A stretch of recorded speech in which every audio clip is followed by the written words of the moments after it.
Be prepared to be entertained, enlightened, and elevated. We present Mr. Evangelo Morris. Hello, everyone. Thank you very much. Thank you very much. I am delighted to be here today. So today I'm going to talk about healthcare professionals. Healthcare workers are our national heroes. We all know that. We feel that. We believe that. And this broadcast is being broadcasted to our healthcare family. So that bio tells you some things very lofty, but it doesn't say who I am, where I come from. I'm a guy that comes from a mother who was picking cotton in Selma, Alabama, while Martin Luther King went to school in Morehouse. So she was 15, 16. That's where I come from. Not my grandmother, not my great-grandmother, my great-great-grandmother, my mama. So her and her brothers, my uncles, my mom and dad raised 16 children, and I'm number 13 of 16. I have 98 nieces and nephews. Really? And I'm the crazy uncle that's crazy enough to be on social media with all of those nieces and nephews. Okay? All the other uncles, so it's 10 boys and 6 girls. All the other uncles are smart enough to stay out of the limelight. Why would you, subject yourself to such a thing? So, but anyway, I love family is my point, though. I love community. Our parents raised us to love your neighbor. Take care of the family.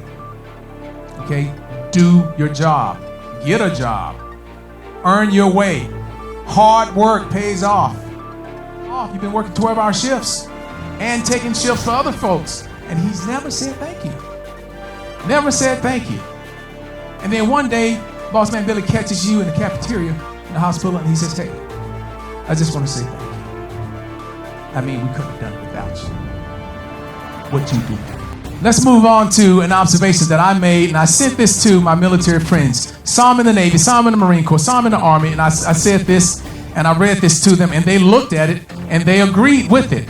So I typically do not read slides, but I have to read this slide so you can get what I'm saying here. Look at bullet number 1. Healthcare professionals have demonstrated bravery and selflessness in the line of duty to safeguard our nation from a rapidly expanding global pandemic. Number 2, this bravery and can-do spirit is at the core of who we are as Americans and is the essence of patriotism. Number 3, the threat has not been defeated. Talking about COVID. And the fight continues. And number 4, the strength, endurance, and bravery of our healthcare fighting force will be challenged. And I'm fully persuaded that they are ready. We'll pass the test. Just a few days later, I gave something similar to those same guys, and they approved that too. The only thing I changed was the photo. I changed it from a nurse to a Marine, and I changed the word pretty much pandemic to terrorist threat, and they approved the same. So what am I saying? The spirit of the healthcare worker, the healthcare professional, is that same fighting spirit as our service members. That's basically the bottom line there. So you are our national heroes, but to say that you are a national hero is not saying enough. So I'm going to take the time and explain what does the military mean when we say hero. Now, if you go in Google and you look up hero, you're going to be greatly disappointed. So look at the traits of a hero. The first one's honor.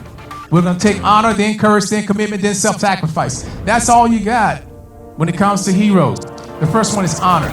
There's only 2 things that I tell any of the military fighting force when it comes to honor. That is fidelity and integrity. Fidelity is whatever comes in, goes out through the process, it hasn't changed.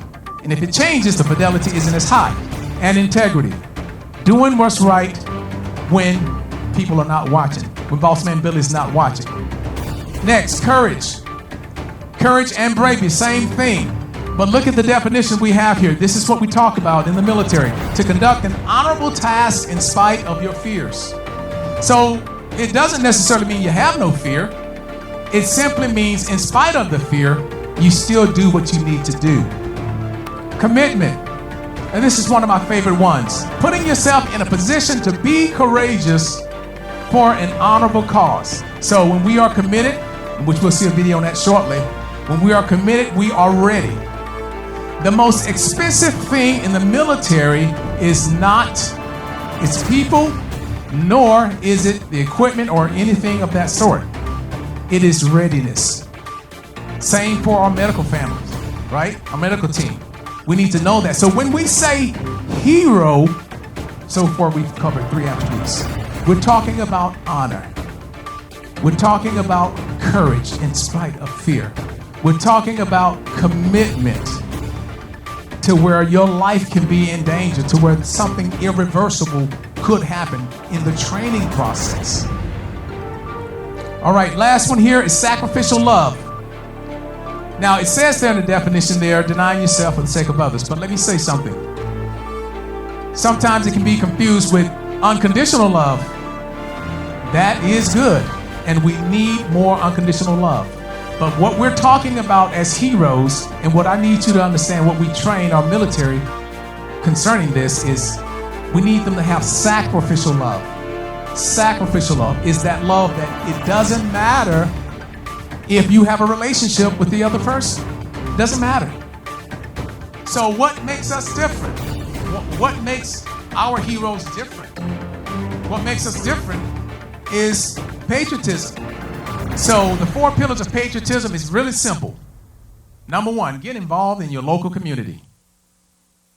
Number 2, you have to be long-suffering. Number 3, adapt and overcome. And number 4, good lawful citizenship.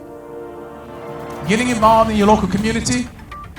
If you're not getting involved in your local community, then I really don't know what to tell you. How can you get out and protest about anything if you're not involved in your local community? The second attribute of patriotism is long-suffering. Be patient, communicate, high standards. Look, blocking people on Facebook is not patriotic. How are you going to win America back if you're blocking everybody that don't agree with you? You have to be long-suffering. Third attribute, adapt and overcome. You know, in the military, don't ever come to a military leader complaining about something if you're not going to also bring a solution to the problem. Okay? Because the first thing we're going to tell you is adapt and overcome. That's what we do as heroes. That's what we do in defense of the red, white, and blue. And that's what you all have done as healthcare professionals and healthcare workers. And lastly, good citizenship. Good citizenship is something that we beat into our service members every day. Know what right looks like. And that's part of being a good patriot. Well, ladies and gentlemen, that concludes with what a hero is, what patriotism is, and what we instill in our service members, and why that tie between the service member and our medical professionals, our medical workers, why they are one and the same. If I take that service member and I strip away the tanks and the ships and the aircraft and the bullets and the missiles, take all that stuff away and just leave the heart and do the same for the medical professional and healthcare worker, you'll find the same thing. You can take that same heart from the medical worker and you put it over there in the service member, and you will have a lean, mean fighting machine.